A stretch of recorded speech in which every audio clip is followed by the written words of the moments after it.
Hello everyone, this is going to be my first video और आज हम बात करेंगे निफ्टी 50 के बारे में। मंडे को मार्केट कैसा बिहेव कर सकता है और आज हम उसके एनालिसिस करेंगे। So let's start it.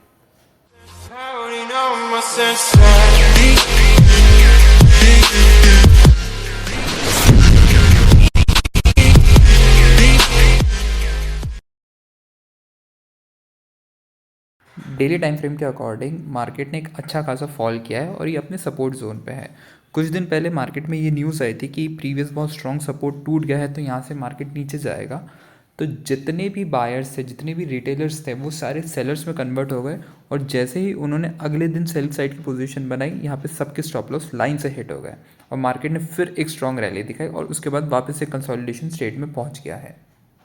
अगर मार्केट अपना सपोर्ट तोड़ता है तो डेली टाइम फ्रेम के अकॉर्डिंग मार्केट 22,000 लेवल तक इजीली आ सकता है और अगर मार्केट यहीं से रिवर्सल जाता है तो हमें एक नई रैली देखने को मिल सकती है मार्केट में। इसे ही 30 मिनट टाइम फ्रेम पे देखें तो मार्केट एक कंसोलिडेशन स्टेट में है जहाँ पे मार्केट डिसीजन नहीं ले पा रहा है कि प्रॉपर जाना कहाँ पे है, मार्केट को ऊपर जाना है या नीचे जाना है। और इसी सिनेरियो को हम बोलते हैं लिक्विडिटी पूल, जहाँ पे मल्टीपल बायर्स और मल्टीपल सेलर्स एक्टिव है। नीचे सारे बायर्स के स्टॉप लॉस लगे हैं और ऊपर सारे सेलर के स्टॉप लॉस लगे हैं। अब यहाँ पे जो मैं टाइम फ्रेम यूज़ कर रहा हूँ वो है 10 मिनट्स और यहाँ पे कुछ जोन्स बने हैं। बेसिकली ये सारे जोन्स है फ्रैक्टल जोन्स। फ्रैक्टल एसएमसी का ही पार्ट है, स्मार्ट मनी कॉन्सेप्ट का ही पार्ट है। बेसिकली फ्रैक्टल का मतलब होता है कि कहाँ पे मार्केट में एक प्रिडिक्टेबल डिमांड एंड सप्लाई है।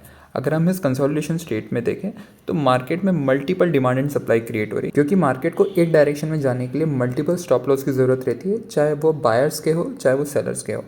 तो इन जोन्स में मोस्टली ट्रेडर्स स्कैल्पिंग का यूज़ करते हैं, जहाँ पे वो छोटे छोटे ट्रेड्स पकड़ते हैं जब तक कि उन्हें एक प्रॉपर बड़ा मूवमेंट नहीं पता चलता कि अब मार्केट किस साइड मूव करेगा। अब हम एक कॉन्सेप्ट समझने वाले हैं जिसको बोलते हैं फ्रैक्टल ज्योमेट्री। फ्रैक्टल ज्योमेट्री का मतलब होता है मार्केट में कि कुछ ऐसे छोटे छोटे मूव्स जो आने वाले बड़े मूव्स को डिफाइन करते हैं। फॉर एग्जांपल, मैं यहाँ पे एक छोटी सी डिमांड से लेके एक सप्लाई तक जाता हूँ। इस एरिया से वापस से सप्लाई शुरू हुई थी और मैं इसको इसी जोन पे लगा देता हूँ और जैसे ही मैं इस जोन से वापस से जहाँ से बड़े सेलर्स एक्टिव हुए थे वहाँ पे लगाता हूँ, तो मुझे प्रॉपर जो मेरे previous support and resistance, previous demand and supply थे, वो मुझे अच्छे से काम करते हुए दिख रहे हैं। क्योंकि मार्केट एक कंटिन्यूस रिपीटेटिंग स्ट्रक्चर में अपने आप को चलाता है, जहाँ पे मार्केट के कुछ स्पेसिफिक तरीके रहते हैं कि वो स्टॉप लॉस हंटिंग करे, वो डायरेक्टली ब्रेकआउट करे, ब्रेकडाउन करे। तो उन्हीं पैटर्न्स को वापस से यूज़ कर करके हम मार्केट के आने वाले फ्यूचर को प्रिडिक्ट कर सकते हैं। यहाँ पे अगर मार्केट बुलिश होता है तो हमारे पास एक प्रॉपर प्राइस एक्शन है, प्रॉपर डिमांड एंड सप्लाई है कि हम कहाँ से बाय कर सकते हैं और हमारा एक एग्जिट पॉइंट क्या होगा मार्केट में। अब अगर मार्केट मंडे को इन जोन्स के बीच में खुलता है तो हमें सपोर्ट एंड रेजिस्टेंस को ट्रेड करना है। अगर मार्केट में स्ट्रांगनेस ज़्यादा है, वो सपोर्ट को ब्रेक या रेजिस्टेंस को ब्रेक कर सकती है, तो वहाँ पे हमें कोई ट्रेड नहीं लेना है। पहले मार्केट में एक प्रॉपर स्ट्रक्चर बन जाने दीजिए।